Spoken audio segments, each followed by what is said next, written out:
Hello മുത്തുമണീസ്. അപ്പോൾ ഞാനും കുട്ടിക്കുറുമ്പൻസും മാത്രമുള്ള ഒരു ദിവസം കേട്ടോ. വൈകുന്നേരം ഏകദേശം ഒരു 4 മണിയൊക്കെ ആയിട്ടുണ്ട്. അപ്പോൾ ഞാൻ കോളേജിട്ട് വന്ന് കഴിഞ്ഞ സമയത്ത് കുറച്ച് ഫ്രൂട്ട്സും കുറച്ച് ബിസ്ക്കറ്റും കാര്യങ്ങളൊക്കെ വാങ്ങിച്ചുകൊണ്ട് വന്നിരുന്നു. കാരണം എനിക്കറിയായിരുന്നു ഞാനും അവർ ഒറ്റയ്ക്കേ ഉണ്ടാവത്തുള്ളൂ. അപ്പോൾ അവരൊന്ന് എനിക്ക് വെച്ചിട്ടാക്കി നിർത്താൻ വേണ്ടിയിട്ട് വാങ്ങിച്ചുകൊണ്ട് വന്നതാട്ടോ.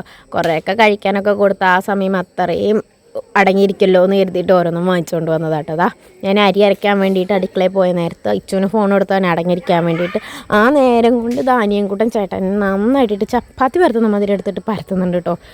അപ്പോൾ ഞാൻ എന്താ വേഗം ദോശയ്ക്കുള്ള അരി ഉഴുന്നും കൂടെ അരച്ച് വെച്ചിട്ടുണ്ട്. എന്നും എപ്പോഴും എല്ലാവരും നമ്മൾ കൂടെ അടക്കി പിടിക്കണം നോക്കിയാൽ നടക്കുന്ന കാര്യമൊന്നുമല്ല.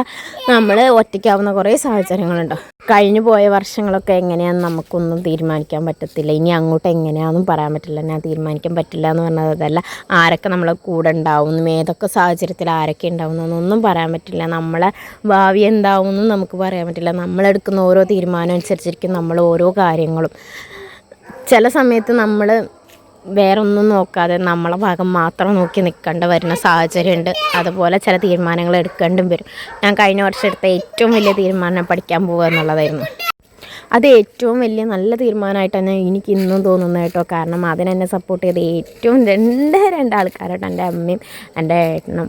അവരെ രണ്ടാളെ സപ്പോർട്ട് കൊണ്ട് കേട്ടോ ഒന്നിനും അങ്ങനെ എന്നെ മെൻ്റലി ഒന്ന് സപ്പോർട്ട് ചെയ്തെടുക്കാൻ എൻ്റെ ഏട്ടനെ കൊണ്ടുവരാണ്. ഏട്ടന് കല്യാണം കഴിഞ്ഞാൽ നാൾ മുതലേ പറയുന്നുണ്ടെന്ന് പഠിക്കണം എന്നുണ്ടെങ്കിൽ പഠിച്ച ജോലിക്ക് പോകണമെന്നുണ്ടെങ്കിൽ ജോലിക്ക് എന്താ നിൻ്റെ ഇഷ്ടം പോലെ നീ ചെയ്തു എന്ന് അന്നേ പറയുന്നുണ്ടായിരുന്നു. പിന്നെ ഓരോ കാരണങ്ങൾ കൊണ്ട് സാഹചര്യങ്ങളും കൊണ്ട് പോകാൻ പറ്റിയില്ല.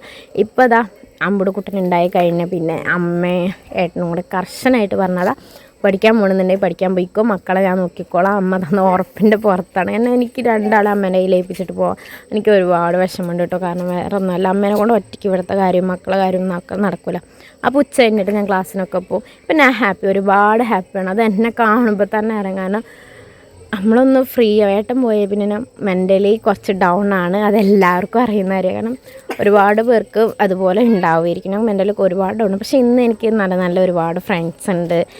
എൻ്റെ കാര്യങ്ങൾ ഷെയർ ചെയ്യാനും എന്നെ കൂടെ സപ്പോർട്ട് ചെയ്ത് നിർത്തുന്ന നല്ല ഫ്രണ്ട്സും ഒരുപാട് ആൾക്കാരൊക്കെ ഉണ്ട്. പിന്നെ ക്ലാസ്സിന് പോകുന്നത് കൊണ്ട് നമുക്ക് വേറെ ഒന്നും ചിന്തിക്കാനില്ല. മക്കളെ കാര്യം, അത് കഴിഞ്ഞ് ക്ലാസ്, അത് കഴിഞ്ഞ് വന്ന് പിന്നെ അവരെ കാര്യം, കിടന്നുറങ്ങുന്നു, ഫുഡ് കഴിക്കുന്നു, അങ്ങനെ ഭക്ഷണത്തിൻ്റെ കാര്യത്തിലാണെന്നുണ്ടെങ്കിൽ ഒക്കെ നമ്മൾ ശ്രദ്ധിക്കാൻ തുടങ്ങി. പിന്നെ അത് ഞങ്ങൾ മൂന്നാളും ഒരുപാട് നേരം കളിച്ച് ക്ഷീണം മാറ്റാൻ വേണ്ടിയിട്ട് കുറച്ച് ഫ്രൂട്ട്സൊക്കെ അരിഞ്ഞ് കൊടുത്തിട്ടുണ്ടായിരുന്നു. അതും കഴിച്ച് അത് കഴിഞ്ഞ് നമ്മൾ അമ്പുടുക്കുട്ടനെ ഉറക്കി പഠിക്കാനുള്ളതൊക്കെ പഠിച്ചപ്പോൾ ഇത്രയ്ക്കുള്ളൂ ഇന്നത്തെ ഒരു ദിവസം.